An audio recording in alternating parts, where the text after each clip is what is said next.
Salut Sébastien, Salut. ça va? T'es où toi? Moi, je suis à Madrid. Là actuellement t'es à Madrid? Ou tu bosses Ouais, à je suis à Madrid? Madrid. T'es physiquement à Je Madrid? bosse à Madrid, mais je suis à Madrid depuis janvier. Ah t'es bon timing toi. Je suis arrivé en décembre. Ouais, en plus, je suis parti de. J'ai décollé de Bergamo, tu vois. Donc, donc C'est quoi? j'ai fui la pandémie italienne et je suis arrivé ici. Et du coup tu travailles chez qui en Espagne? Je travaille chez David Madrid. Et tu fais quoi là-bas comme poste? Je suis directeur de création associée. Ok. Et rapidement, c'est quoi ton parcours du coup? T'es parti de la France? T'as étudié en France? Moi, j'ai étudié en France dans une école de commerce et je suis parti. Enfin, ma première agence en France, c'était Havas, à l'époque Euro RCG CNO. Et ensuite, je suis parti assez rapidement à l'étranger. Je suis parti au Pérou, où j'ai bossé chez FCB, En tant que Maillot. commercial? Non, non, j'ai bossé comme commercial très peu de temps, genre 4 mois, un truc comme ça, parce que je savais plus ou moins que ce que je voulais faire, c'était être créa, malgré mon parcours académique. Et, euh, et du coup, ma première agence en tant que créa, en tant que rédac, c'était EuroRSCG CNO. Et ensuite, je suis parti donc, chez FCB Maillot au Pérou. J'ai travaillé peu de temps après ça chez Géométrie, au Pérou aussi. Et ensuite, je suis revenu en France, où j'ai bossé pendant un peu plus de 2 ans chez Conseil. Et je suis reparti à Milan, en Italie, chez Publicis aussi. Et où je suis resté un peu enfin, presque 2 ans. Et là, je suis arrivé il y a presque un an à Madrid et je bosse chez David. Et qu'est-ce qui fait que t'es reparti de France pour l'Italie? Euh, Attends, L'opportunité attends, plus pardon, qu'autre non, chose. commençons par la première. Pourquoi t'es parti? Pourquoi t'es parti de France pour aller au Pérou en premier? Et pourquoi le Pérou? Euh, En gros, je pense que j'avais toujours l'envie de partir à l'étranger et je pense que c'est un truc qui était un peu, qui nous était un peu inculqué en école de commerce aussi, parce qu'au final, on a des séjours à l'étranger obligés, enfin, tu vois, as des semestres à l'étranger obligés. Et du coup, moi, j'avais pas mal de potes qui le faisaient et qui envisageaient de bosser à l'étranger. Il y a beaucoup de gens de promo intérieur qui commençaient à l'étranger, qui étaient expats dès le départ. Je pense qu'il y avait ça d'un côté. Au-delà de l'aspect personnel de moi, j'avais toujours eu un peu l'envie d'être à l'étranger. Et, hum, et ensuite, il y a eu l'opportunité enfin, il y a eu plusieurs choses. Il y a eu l'opportunité de faire un échange et du coup, de partir à Lima. Et j'ai dit, OK, c'est l'occasion pour moi euh, d'essayer de trouver du taf ou un stage en Amérique latine, qui était un des marchés qui, moi, m'intéressait en termes de pub. Et du coup, à l'époque, j'ai cherché en Argentine. J'ai eu des entretiens à Buenos Aires et j'ai cherché à Lima où j'ai trouvé. Et, et je pense qu'à côté de ça aussi, l'expérience que j'avais eue chez Havas de bosser 6 mois en tant que stagiaire, et en venant aussi d'une école de commerce, ça me laissait un peu perplexe les opportunités que je trouverais en France. Et, et le rythme aussi. Genre, enfin, l'expérience que j'avais eue à l'époque, c'était que il te fallait 6 mois pour tomber une campagne de print. Et c'était un peu ça, enfin, moi, c'était un peu l'impression que j'avais. Et, et ce qui m'attirait du marché et de l'Amérique latine à l'époque, c'est que comme c'est des économies qui sont plus émergentes, au final, tu as moins de budget, mais tu as du coup moins de pression et tout va un peu plus vite. Et du coup, enfin, je pensais que c'était un bon endroit pour commencer parce que tu peux sortir beaucoup plus de taf en beaucoup moins de temps et c'était un peu une meilleure école. Et quand t'as cherché à partir, tu parlais quoi? Au Pérou, on parle espagnol? Ouais, au Pérou, on parle espagnol. Est-ce que tu parlais Et couramment espagnol, anglais avant de partir? je parlais anglais, je parlais espagnol parce que je l'avais appris. J'ai jamais eu vraiment eu de problème avec les langues. Après, la question, c'était un peu plus, et c'était un peu le challenge aussi. Et c'est pour ça que moi, je cherchais à faire un stage à l'époque. La base, c'était de voir si au-delà de le parler comme tu le parles quand tu finis le collège ou tes études supérieures, je serais capable de bosser et de faire de la rédac dans cette langue-là. Et, Oui, c'est d'autant plus difficile pour un rédacteur de changer de langue et de culture.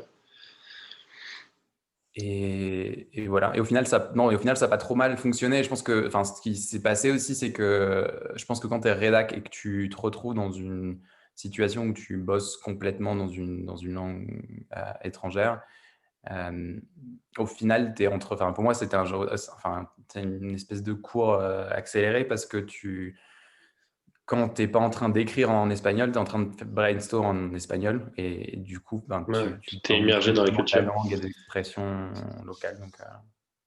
Et Donc du voilà. coup, donc ça c'est pour le premier départ. Ensuite, tu es revenu en France et tu n'étais pas convaincu du coup de Paris, tu es reparti en Italie. Pourquoi? Euh, je pense que c'est pas vraiment ça. Je pense que t'as un peu ce truc de. Moi, j'ai encore un peu moins de 30 ans. Ça se rapproche beaucoup, mais j'ai encore un peu moins de 30 ans. Et t'as un peu ce truc de. Bah, c'est maintenant ou jamais. Et puis. euh, mais c'était pas tellement un ras-le-bol, c'était pas tellement le ras-le-bol de la France. Enfin, je pense que j'étais pas mécontent de mon expérience en France et j'avais des responsabilités qui étaient cool et je bossais sur des comptes qui étaient bien dans une agence qui était grande. Euh, c'est plus opportunité en fait. Euh, Ce qui s'est passé, c'est que chez Publicis, ils étaient en train d'essayer d'installer un- une sorte de programme d'échange. Et Oui, parce ils, que tu es passé de Publicis à Publicis Milan, ouais, c'est dans le réseau. Oui. exactement. Et ils voulaient lancer un espèce de programme d'échange. Ça s'est pas vraiment fait, mais au final, Bruno Bertoli, qui est le CCO global de Publicis, avait ses bureaux à Paris. Il était régulièrement à Paris. Et notre, notre, notre DC qui savait que nous, on avait l'envie de bouger et que et que et qui savait que ça allait pas vraiment se faire de façon formelle avec un programme d'échange et tout ça, a été super cool. Il nous a mis en contact avec Bruno Bertoni, il nous a dit, écoutez, parlez avec lui parce que s'il y a quelqu'un qui peut faire en sorte que ça se passe, ce sera lui et qui peut vous donner des conseils Hmm. sur où aller et pourquoi, etc. C'est qui le Et décès dont tu voilà. parles? Comment? C'est C'est Marcel qui le Vergara. décès? Marcelo? Ouais, Vergara. Et on a discuté avec Alexia Vindred, qui est chez Publicis Milan actuellement, sur Mhm. justement l'Italie et les échanges potentiels entre Publicis France, Publicis Milan, etc. Donc je vois effectivement que ça peut créer un pont. La deuxième question, du coup, c'est pourquoi partir d'Italie pour aller en Espagne? Je pense enfin, c'est pareil, il y a pas vraiment une raison particulière. J'avais, enfin, Publicis Italie, c'est une agence qui est un peu intense. Pour être assez honnête, c'est une super agence où tu peux faire des trucs qui sont cool, mais c'est une agence qui est assez intense en termes de taf. Et c'est vrai il y a peu de gens qui y restent très longtemps. Et je cherchais pas vraiment à bouger parce que pour moi, ça se passait plutôt bien et enfin, j'ai sorti des campagnes dont je suis assez content et les clients sont incroyables. Enfin, je bossais pour Diesel et Heineken Global et c'était quasiment les seuls comptes sur lesquels je bossais, à part quelques comptes italiens. Et, hum, et ce qui s'est passé, c'est que j'ai été contacté un peu du jour au lendemain par David ici et c'est des gens C'est eux qui t'ont démarché? Ouais, c'est eux qui m'ont démarché et un peu par hasard aussi, parce que le Listidi ici est péruvien et qu'il a entendu parler de moi, etc. D'accord, tu avais un réseau que tu avais établi au fil du temps Ouais, pas et vraiment. qui Enfin, je fait pense que c'est un que peu tu par faisais hasard. partie Lui, il des noms savait qui que ressortaient. c'était vraiment, enfin, vraiment un peu un hasard parce on s'est jamais rencontrés. Il savait juste que moi, à l'époque, enfin, il savait qu'à l'époque, il y avait un Français qui bossait au Pérou et c'est tout. Non, Mais mais c'est ça. Mais moi, c'est aussi comme ça que parfois je contacte la, la fille dont je te parle, qui est sur l'interview de l'Italie. Je l'ai trouvée, enfin, j'ai été en contact avec elle via Luca Cinquepalmi, que je connaissais d'une agence précédente, qui Hmm. lui était dans une agence et que machin. Et je lui disais, bah, tu connais une Française? Je dis, bah oui, j'en connais une. Il y a ce truc de réseau on a croisé des gens. Et Lucas, je l'ai croisé il y a 6 ans dans une agence. Alors, j'ai Ouais. bossé quelques mois avec lui, tu vois, c'est pas non plus très quotidien.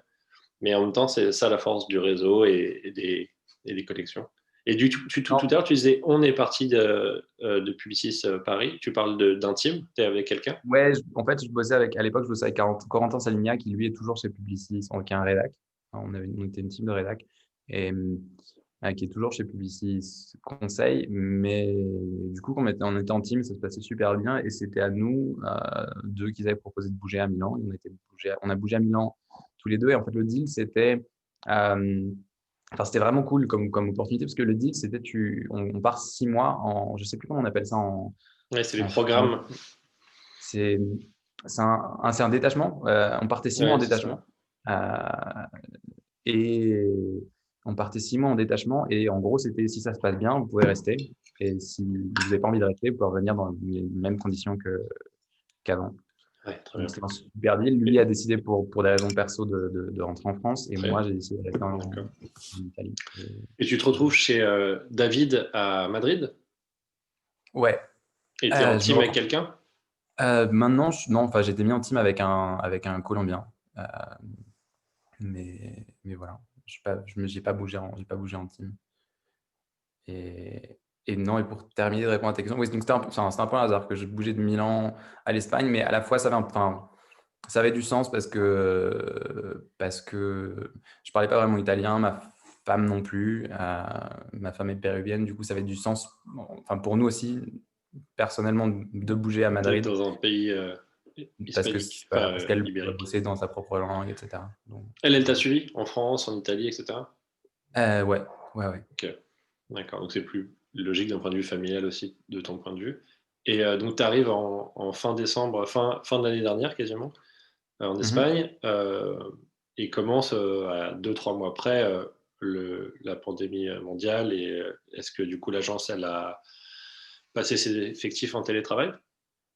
Ouais, on est passé en télétravail un peu avant que tout ferme ici, enfin un peu avant que ce soit le confinement généralisé, mais du coup c'était en mars. Donc moi j'étais très peu de temps en présentiel. Et depuis mars, ça n'a pas réouvert. Depuis mars, ça n'a pas rouvert. On commence tout juste à genre avoir enfin, en fait, ce qu'il y a de spécial dans notre cas, c'est qu'on n'avait pas vraiment de bureau. Enfin, on était dans un WeWork et en gros, quand ça a commencé, ils étaient en train de chercher un bureau dans lequel on pourrait bouger.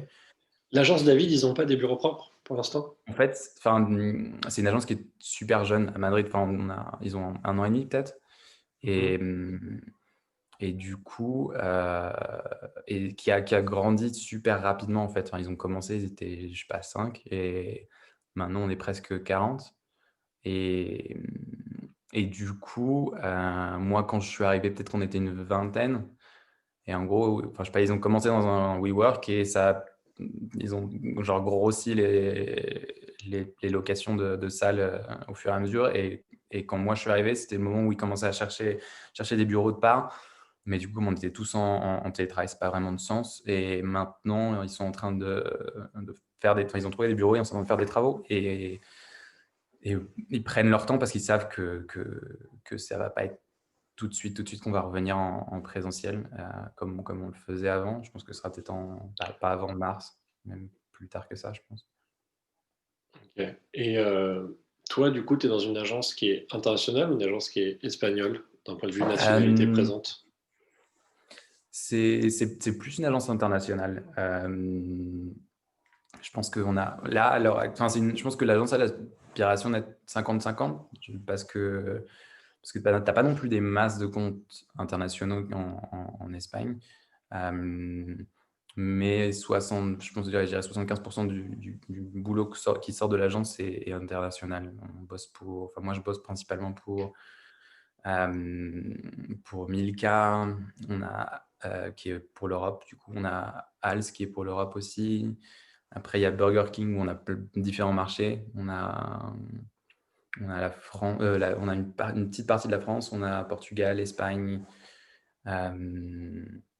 et ensuite on a des briefs qui viennent enfin, on a bossé sur des briefs pour l'Asie, pour les États-Unis pas mal aussi. Et tu bosses en espagnol ou en anglais?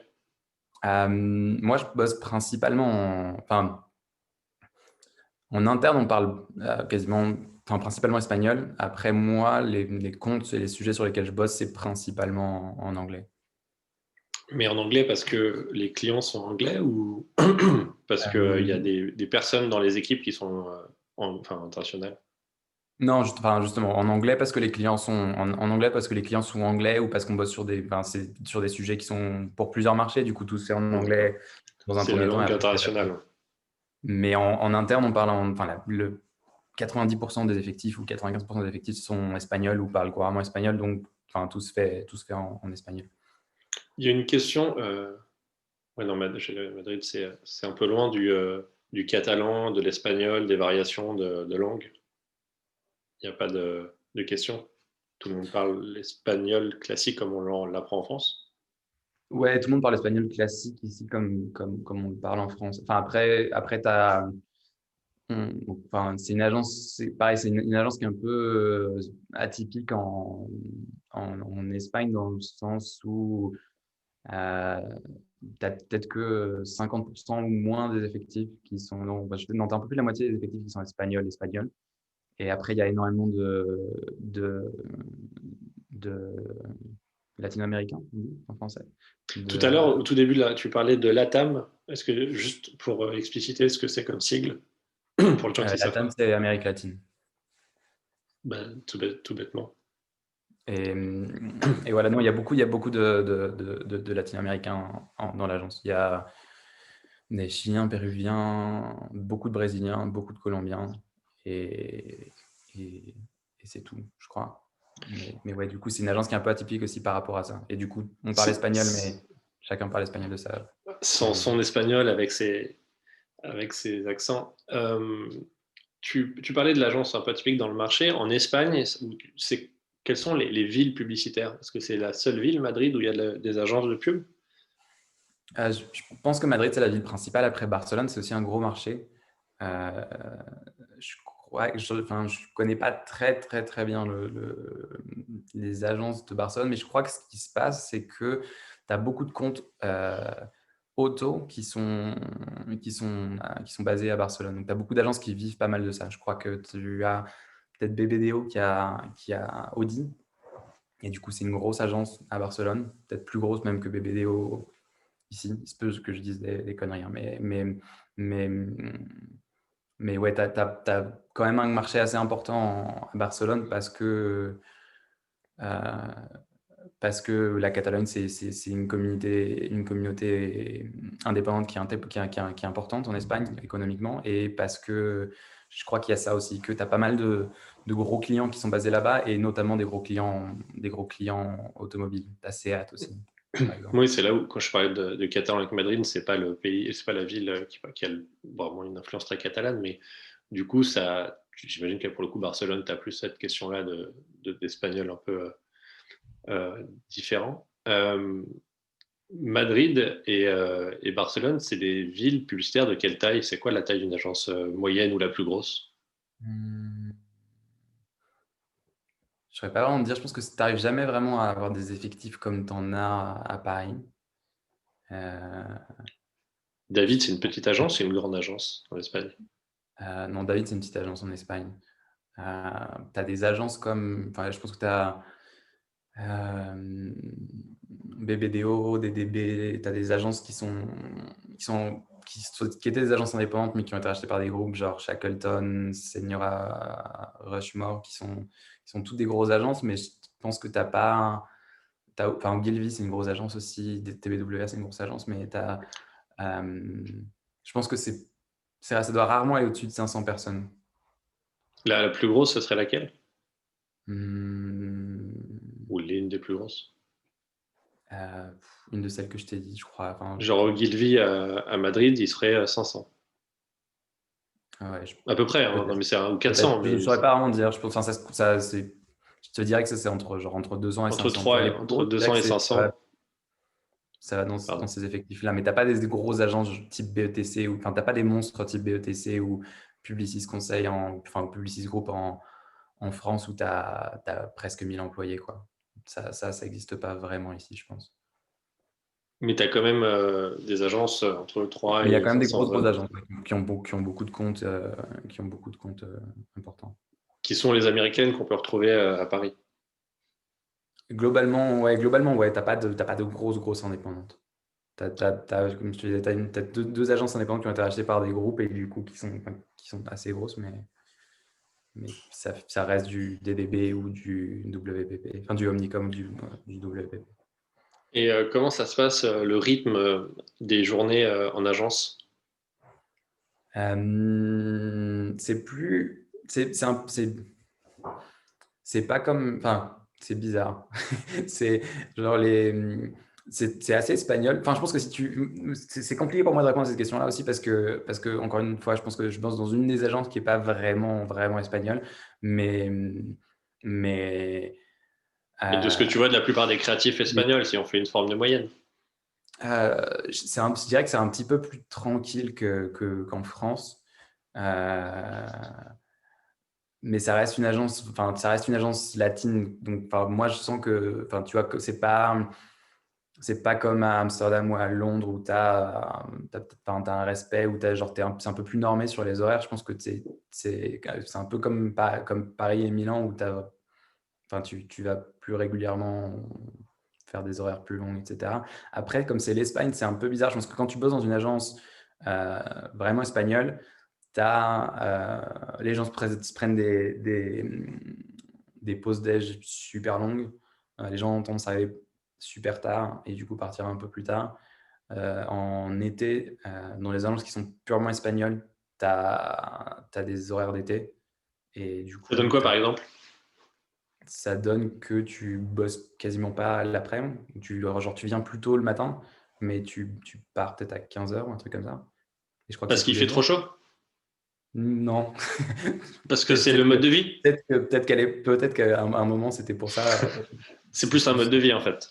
Ouais. Et puis après, c'est comme en France, tu as énormément de jours fériés aussi. Donc, enfin, globalement, les gens sont bosseurs et tu as quand même cet esprit un peu je sens qu'il est un peu latin de genre, les choses sont un peu plus informelles et même moins cadrées et genre un peu passionnelles. Et du coup, tu as tendance à faire des heures sup un peu plus facilement. Mais Ça fait une base de 10h, 19h à peu près, avec 2 heures de pause-déj. ouais, peut-être ouais, plus 10 heures. Enfin, je sais pas. Moi, dans mon cas, c'est plus 10 heures, 20 heures. Après, je pense que ça dépend vraiment des agences. Et ouais, les pauses déj, ça dépend aussi des gens et des agences. Parce que du coup, toi, tu as un rythme un peu plus international, donc ça sous-entend juste plus d'horaires, plus de volume horaire. Non, enfin, je pense que ça sous-entend moins de genre, enfin, nous, on peut pas vraiment avoir d'heure d'été ou par exemple, tu vois, Noël, euh, comme c'est genre ils fêtent Noël genre à l'Épiphanie en France. Et du coup, ils ont 2 semaines, enfin, tu vois, ils ont 2 semaines quasi imposées de vacances. Nous, on ne peut pas vraiment faire ça parce qu'on a des clients qui fêtent pas l'épiphanie. Du coup, c'est pareil, tu vois, en été, je pense que les gens ont tendance à prendre des grosses vacances ou à faire des horaires d'été. Nous, on peut pas faire ça. Donc voilà. Enfin, je pense que c'est pour ça qu'on est une agence un peu atypique dans ce sens-là. Ok. Et ça donne quoi la vie des salaires, enfin la vie. Ça donne quoi les salaires en Espagne pour les créatifs? Disons Hum. junior, senior, DC. T'as un ordre d'idée. Je pense que j'aurais du mal à te donner des chiffres parce que moi, je suis là depuis vraiment peu de temps. Ce que je peux te dire, c'est que en gros, je pense que la règle, c'est un peu si t'es stagiaire ou junior, c'est vraiment compliqué, je pense. Enfin, je pense que si tu viens comme stagiaire et que c'est bon, bah, enfin, je sais que je vais pas gagner d'argent ou vivre bien et que je le fais parce que j'ai envie de bosser sur un marché étranger ou j'ai envie peut-être de sortir plus de choses en moins de temps ou de bosser dans des agences qui sont un peu plus des boutiques, etc. Ça peut valoir le coup. Je pense que si tu es junior, c'est vraiment difficile parce que tu as un salaire minimum qui est assez bas ici. Je sais plus combien c'est, mais je sais pas, c'est peut-être 800 euros, un truc comme ça. Donc c'est vraiment très peu. Et je crois que t'as pas vraiment de salaire minimum en tant que stagiaire et du coup, et les agences payent très peu. Euh, et les salaires de juniors sont assez bas. Euh, Et ensuite, tu as un peu genre, enfin, et après, c'est un peu tout l'inverse. Je pense que si tu viens avec un profil plus senior, si tu es bien payé, tu vis très, très, très, très bien. Parce que, en gros, la contrepartie de tout ça, c'est qu'à Madrid, tu as une qualité de vie que tu as nulle part ailleurs. Je pense que tu as, enfin, après avoir bossé à Paris et à Milan, c'était un peu moins cher la vie qu'à Paris, mais tu avais des choses qui étaient plus ou moins les mêmes, genre le coût de la location, et tu avais pas mal de choses qui étaient assez similaires, genre sortir boire un verre et tout ça.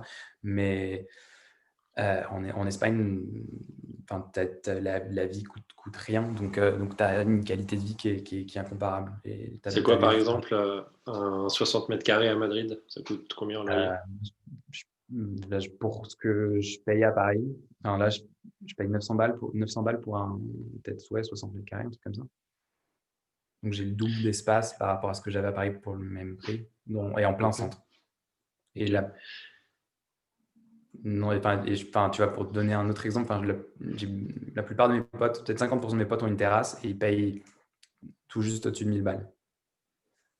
Et tu disais les salaires peuvent être plus élevés quand on est un peu plus senior, ça veut dire combien? Parce que si on part de 800 euros, est-ce que plus élevé c'est 1 200 euros?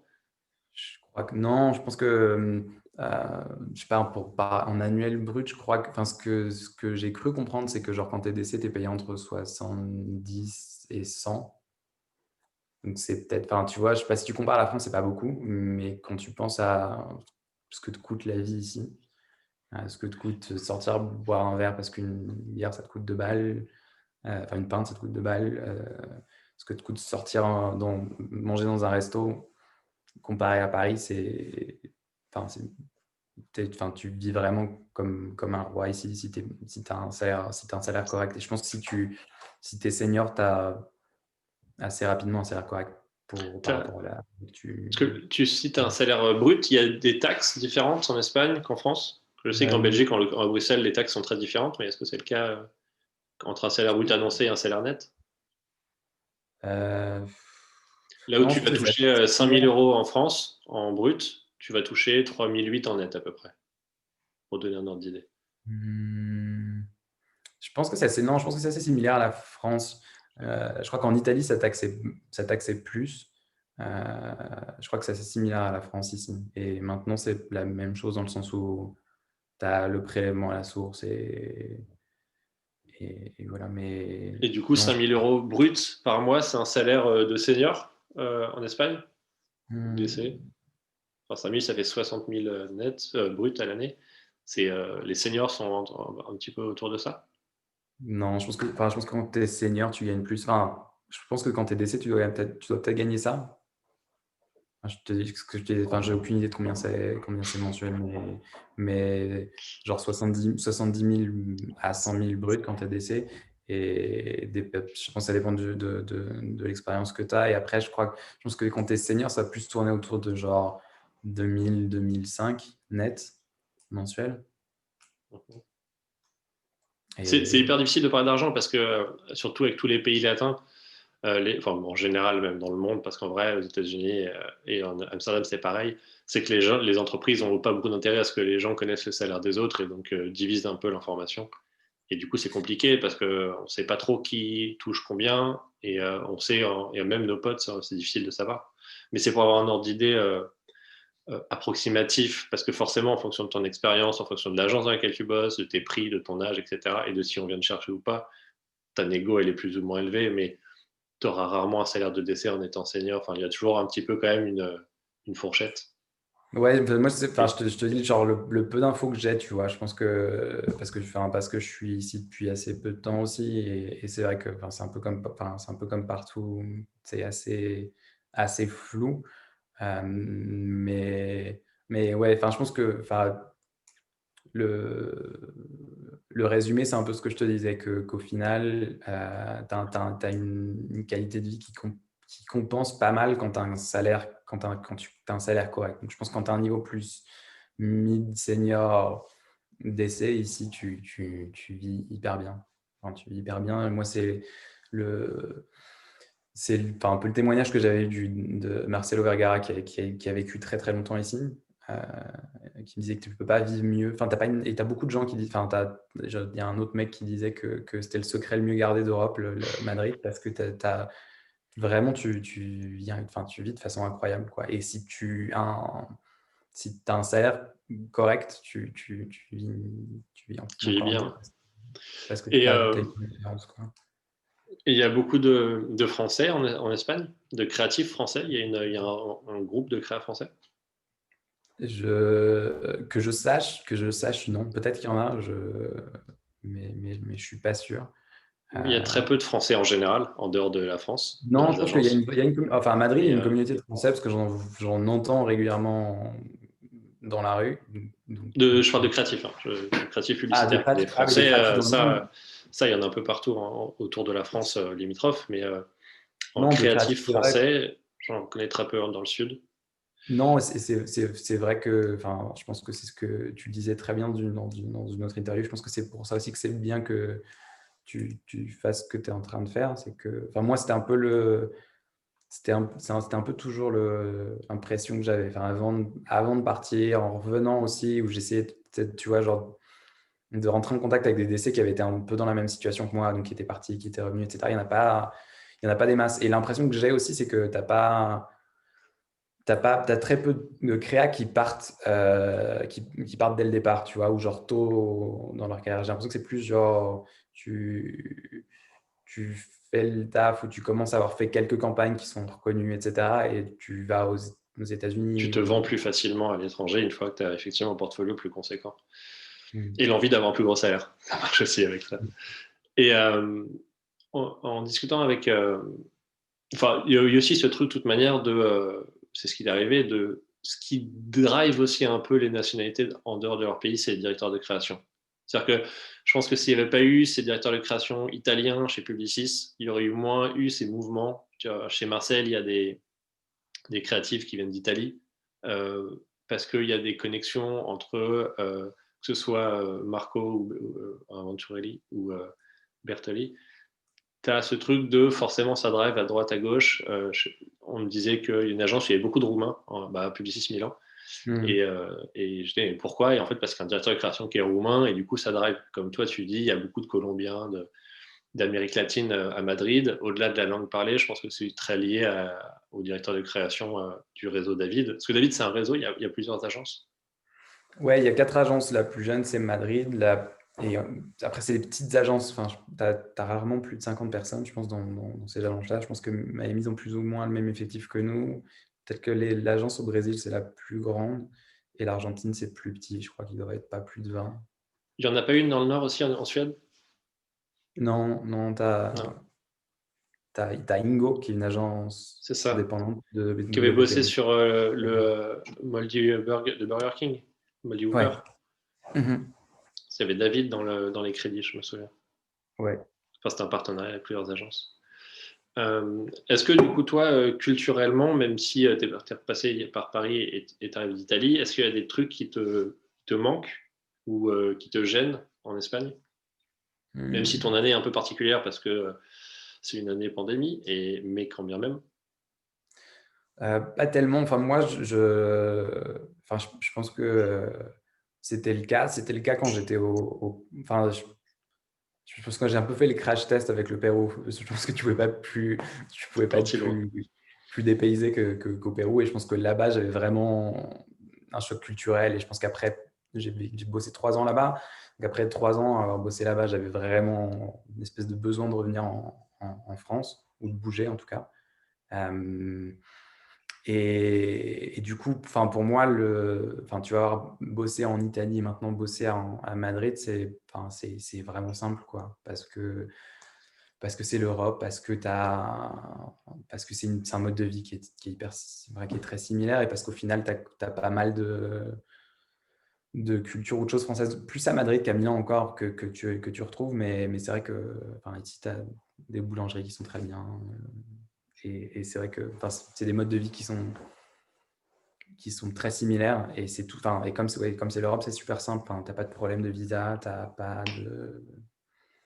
Enfin, y a rien de très compliqué.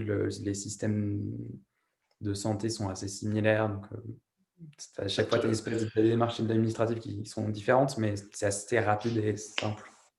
En parlant de système de santé, du coup, c'est similaire dans les protections et les coûts. Tu payes pas quatre Ouais, mille dollars pour te faire une entorse au poignet. c'est similaire. Enfin, tu as un système de santé public qui est très bien et tu as une carte qui est un peu comme ta carte vitale au Ouais, final. tu as, Et t'as un système qui est équivalent. Tu pas non, un gros la, déséquilibre. la différence, c'est que tu n'as pas de mutuelle et enfin, que t'as pas de mutuelle et peut-être que tu as des choses que ta mutuelle compenserait ou payerait que tu es un peu obligé de payer de ta poche ici, genre le dentaire, des choses comme ça.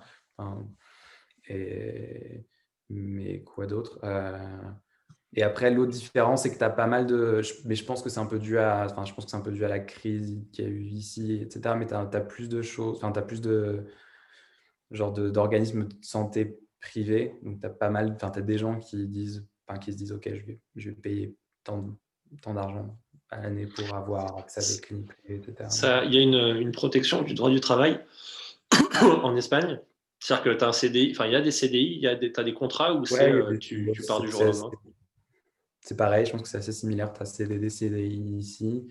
Euh, le CDI, tu as 6 mois de période d'essai imposée et après, euh, c'est pareil, tu as le chômage qui est évidemment plus bas ici parce que le coût de la vie est plus bas, mais c'est Et, assez, et la c'est pandémie, assez similaire. Après, je pense ça a que changé. Pardon, vas-y. euh, non, je pense que c'est plus facile de te faire virer, même si tu es en CDI ici, qu'autre part. Enfin, Mais qu'en c'est ça que j'avais France. demandé. Est-ce que la pandémie, ça a du coup généré beaucoup de licenciements dans les agences espagnoles ou pas? Je pense que l'Espagne, enfin, c'est un des pays qui a été les plus touchés. Enfin, c'est pour ça qu'on, enfin, tu vois, on n'est pas vraiment reconfiné maintenant parce que ils savent qu'économiquement, ils ne peuvent pas vraiment suivre. Donc, du coup, ils essaient de garder les choses ouvertes le plus possible. Euh, et oui, il y a eu des licenciements. Je crois il y en a maintenant à nouveau. En fait, ce qui s'est passé, c'est que tu as, je ne sais pas comment ça s'appelle en France, mais en gros, tu avais un deal avec l'État où, pour pas qu'ils virent de gens, tu pouvais faire en sorte, enfin, avoir un espèce d'accord avec tes employés pour qu'ils travaillent moins et que la différence soit payée par l'État, en D'accord. gros. Il n'y avait pas ça en France, mais c'était encore plus extrême, entre guillemets. Ça s'appelait le chômage partiel. C'est Mhm. les employés sont au chômage, c'est l'État qui paye, mais juste le temps que la boîte le décide. Donc la boîte ne Mhm. paye pas ses salariés, ils ne sont pas censés travailler. La plupart ont quand même un peu travaillé, mais il y avait ce truc-là de dire on vous paye les salariés pour éviter les licenciés. Comme ça, dès que ça repart économiquement, vous pouvez repartir avec les mêmes personnes et il y a moins de monde sur le carreau. Non, et du coup, tu avais ça ici, tu as quelques agences qui ont dû le faire. Je pense que tu as d'autres agences qui ont licencié, mais tu as quelques agences qui ont dû le faire. Le truc, c'est que ça dure, enfin, ça peut durer que 6 mois. Donc, du coup, maintenant, tu as t'as des agences qui commencent à À licencier. licencier des gens. C'est, ouais, c'est pas une période super simple. Et enfin, encore moins ici en Espagne. Mais ouais. Et il y a d'un point de vue publicitaire créatif, il y a des prix créatifs espagnols. C'est quoi la scène publicitaire? C'est quoi les agences les plus créatives? Il n'y a pas de prix espagnol, mais en gros, enfin, moi, il y a des prix que je connaissais déjà quand j'étais en Amérique latine parce que en gros, tu as deux gros prix qui seraient un peu genre l'Eurobest et je sais plus ce qu'il y a d'autre comme prix purement européen, mais genre, enfin, tu as deux prix qui sont un peu comme un Eurobest d'Amérique latine. Enfin, ils appellent ça Ibéro-Amérique. Donc, c'est genre Amérique latine, enfin, en gros, tous les pays qui parlent espagnol plus le Brésil. Euh, et du Le coup, Brésil qui est l'Espagne fait partie de portugais, je ça. précise. Ouais, Précise pour et les le gens que ça fait, Portugal, le Brésil, ils ne parlent pas et le espagnol, ils parlent Portugal, du portugais. coup, qui parle aussi portugais. Mais du coup, ouais, t'as deux festivals qui s'appellent El Sol et El Ojo de Iberoamérica. Et du coup, ça, c'est un peu les deux gros Ils festivals sont que t'as suivis, pas autre respectés. part. Ouais, que t'as pas autre part, mais qui sont suivis un peu partout et qui sont un peu genre la porte d'entrée en Espagne pour pas mal de latino-américains et qui sont bien vus parce que c'est des très grosses agences pour ces marchés, enfin des très gros festivals pour ces marchés-là. Et pour répondre à ton autre question, les agences Attends, juste sur les festivals, juste avant d'aller sur l'autre, est-ce que tu n'as pas un club DDA espagnol, propre à l'Espagne? Il y a un club DDA ici qui s'appelle CDC, c'est Club de Creativos, et c'est CDEC. Et voilà, pour le coup, c'est purement espagnol et c'est les choses qui sortent d'agences espagnoles, même si c'est parfois, enfin, tu vois, dans le cas de notre agence, tu as des choses qui sont inscrites qui sont des campagnes pour l'étranger. Mais ouais, D'accord. c'est tout à fait de Ok. l'Espagne. Et après, si on voudrait jeter un œil à la vie des agences et aller démarcher, tu conseillerais du coup d'aller voir quelles agences? Bah, je pense que pour les Français, ce sera probablement plus facile d'aller dans les agences qui sont plus internationales. Donc, encore une fois, je n'ai pas vraiment parlé de Barcelone parce que je ne connais pas trop le marché, mais je pense que c'est un marché où c'est peut-être plus facile d'entrer en tant qu'expat, enfin, que créa, parce que ils vont avoir des gros budgets auto et du coup, ils ont besoin de parler anglais, etc. Ou que, comme c'est genre très touristique, la communauté indépendante de Madrid, de Barcelone, tu as probablement plus ce besoin-là. Mais à Madrid, tu as 3 agences qui sont plus inter. Tu as David, tu as Lola Mulenlo, qui est une agence où il y avait beaucoup des gens avec qui je bosse maintenant, qui étaient là-bas avant, qui ont Magnum comme compte principal, Magnum et Cornetto, qui du coup sont des gros comptes inter Ils sont des glaces. gigantesques. Et ils ont d'autres comptes, enfin ils ont pas mal de comptes espagnols, mais ils ont d'autres comptes inter, je crois qu'ils bossent beaucoup pour Unilever, etc. Donc voilà, ça c'est une autre agence qui a un profil plutôt inter. Et ensuite, tu as une autre agence qui s'appelle Officer and Gentleman, qui est plus une boutique, où ils sont peut-être une vingtaine, un truc comme ça. Ma femme bosse là-bas. Et les créas? non, elle n'est pas créée, elle est commerciale. Et en gros, et eux, c'est l'agence de Pornhub et de Booking, mais ils ont d'autres comptes après. Là, je pense que tout le monde, toutes les personnes qui regardent disent Pornhub, c'est quoi le nom de l'agence? Tu peux répéter? Et ouais, donc du coup, Officer and Gentleman, ce serait la troisième qui est plus inter que. Je pense que Mais ça, tu ce vas dans serait la du coup pour facturation. tu serais quelqu'un tu pars du principe de quelqu'un qui parle pas très bien français, mais partant du principe d'un français qui parle Et couramment par contre, du espagnol. principe de quelqu'un, non, enfin, j'allais y venir. Je pense que si tu parles espagnol, je pense que des agences qui sont créatives et qui ont toujours fait des choses créatives, tu as Shackleton, tu as Rushmore, qui est une autre agence. Et après, dans les agences, donc ça, c'est 2 grosses agences qui sont créatives. Et ensuite, tu as tu as 2 agences qui sont plus petites, qui s'appellent El Russo et Rocky, qui est une agence qui est plus indépendante, mais qui est maintenant assez grosse et qui fait Le rouge de Rocky, t'as dit? El Russo de Rocky, c'est le russe de Rocky. Le russe. Ok. Et, du coup, qui font du taf qui est vraiment cool. Et tu as une autre agence qui est toute petite maintenant qui s'appelle Mono, qui vient de commencer ici, qui est bien, qui fait du bon boulot.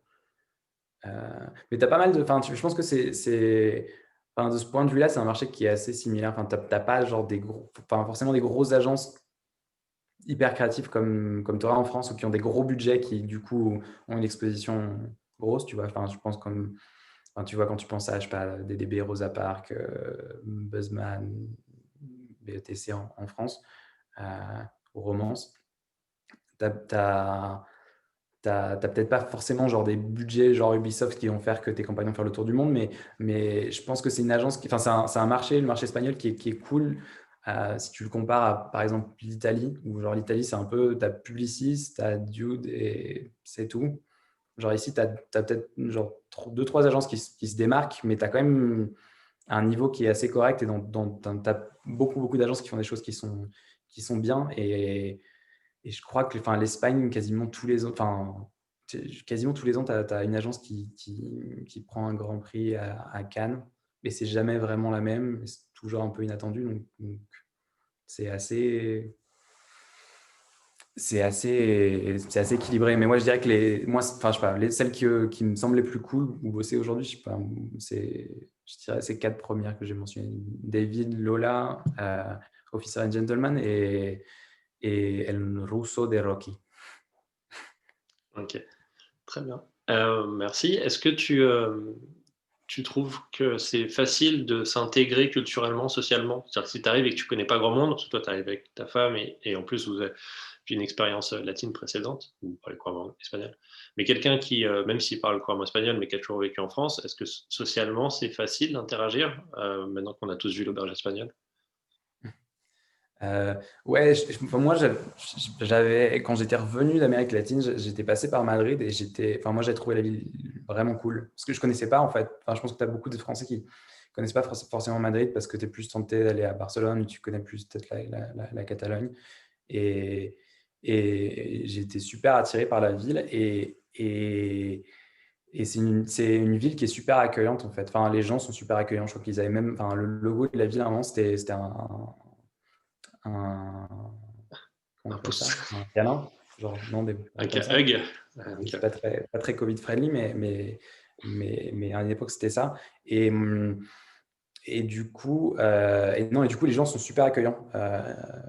Et parce que je pense que, enfin, parce que c'est une petite ville, que tu n'as pas énormément de choses autour non plus, mais enfin, globalement, les gens sont super accueillants et c'est assez facile de trouver ta place. Après, je suis pas forcément la bonne personne à qui poser la question, dans le sens où moi, la plupart de mes potes sont latino-américains et pas C'est vrai que vraiment toi, tu as espagnols. un background, mais quand tu rentres dans une boulangerie, quand tu vas au resto et compagnie, tu vois la manière d'interagir avec les gens entre des, des Dutch à Amsterdam, à Milan ou à Barcelone, ou les Allemands, tu sens une différence. Non, Est-ce que, c'est super simple et les gens sont super accueillants. Je pense que comparé à Paris ou à Milan, où tu peux avoir peut-être plus de difficultés avec la langue, je pense qu'ici, si tu parles un minimum espagnol, enfin, tout est vraiment simple. oui, puis c'est pas très loin du français et l'espagnol, si on s'immerge, ça va plus vite que le néerlandais. En discutant avec Francis Casal en Allemagne et à Hambourg, il me disait qu'en Allemagne, il n'y a pas une passion de la pub. C'est pas un métier qui fait vraiment rêver les Allemands comme ça peut faire rêver les Français. C'est pas au même niveau. Est-ce qu'en Espagne, il y a ce truc-là de la pub, c'est un truc qui fait un peu rêver, qui est un peu cool, ou c'est un peu un métier garage? Mhm. Je saurais pas Quand vraiment tu, dire. tu dis... Je sais pas, moi, j'ai un peu Ouais, l'impression que c'est un métier clé. Je sais pas, j'ai pas l'impression que c'est un métier qui fasse rêver nulle part. Enfin, je sais pas, où j'ai l'impression que c'est un métier que les gens connaissent pas forcément, en fait. Enfin, je sais pas, moi, avant de voir ton blog ou de voir 99 francs, je savais pas vraiment qu'il y avait des gens qui faisaient ça. non, je crois que Mais c'est le cas de tout le monde. 99 France et Culture Pub, ça a été des deux portes d'entrée dans ce métier-là. Mais même actuellement, tu as des écoles de pub en Espagne. T'as ouais, ça pour le coup, oui, je pense que je sens que enfin, c'est pour ça que je disais que peut-être que ça vaut le coup de venir, tu vois, genre étudier ici ou de venir faire des stages ici, enfin, de commencer genre très tôt ici, euh, parce que tu as des bonnes écoles et tu en as plus que, enfin, en France, il y a des choses qui sont bien aussi, mais t'as la Miami Art School ici à Madrid. Euh, t'as Brother qui est aussi enfin, qui est une école qui existe en Amérique latine, qui vient d'Amérique latine, je crois. Et t'en as une autre qui s'appelle The Atomic Garden, qui est aussi une très bonne école. Et, et je crois qu'il y en a d'autres encore, mais je pense celle-ci, c'est les trois principales, je dirais. Et le niveau est assez bon. Le niveau est assez bon. Et en fait, je pense que c'est cool aussi parce que enfin, moi, c'est un peu l'expérience que j'avais eu quand j'étais au Pérou, c'est que j'ai bossé du coup dans une agence où je bossais avec des gens qui venaient de partout en Amérique latine, hein, colombiens, équatoriens, brésiliens et argentins. Et du coup, il se passe un peu la même chose dans ces écoles-là, je pense. Enfin, surtout peut-être à Brother, mais du coup, tu as l'expérience de bosser avec des gens qui viennent d'Amérique latine ou qui sont genre, qui font une espèce de bourse de l'école et qui sont à Madrid pour 6 mois. Et du coup, je pense que c'est cool aussi ça parce que tu as une expérience qui est différente. Et tu peux apprendre pas mal. Je sais pas si je réponds à ta question, j'ai un peu oublié ta Si, question. si. C'était sur Mais voilà, c'est la ça. vie plus. Même en termes de DA, je crois que tu as des très bonnes universités et tu as une super culture à ce niveau-là en Espagne. Ok. Bah, j'ai fait le tour de mes questions. Si tu veux rajouter un truc, faire passer un message, c'est le moment. Et puis sinon, Ben non, je crois que on a tout raconté. partir à l'étranger, c'est cool. Merci Sébastien. Ben, merci à toi. À plus.